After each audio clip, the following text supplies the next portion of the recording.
unsa pa may other basic eligibility requirements para maka-avail ani nga scholarship? So as mentioned by Ma'am Jess, na amin duha ka scholarship program. So the first one is the undergraduate scholarship.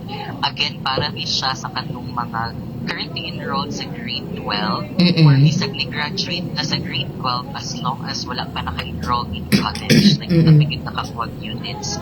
So ang requirements ay ni Ma'am, unang-una, ato ang mga scholarship form.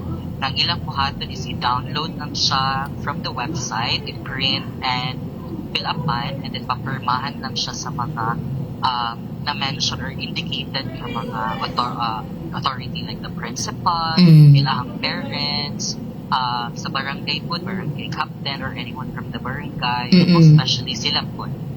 Okay.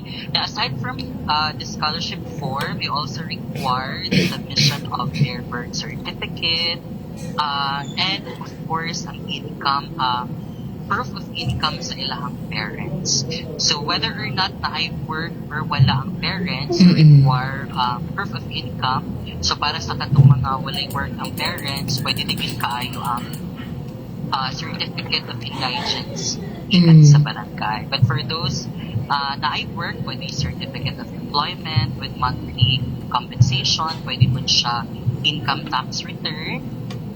Katong mga parents nga katong mga parents nga nasa abroad kay proof of income lang, like for example employment contract as an OFW, pwede siya in-hand.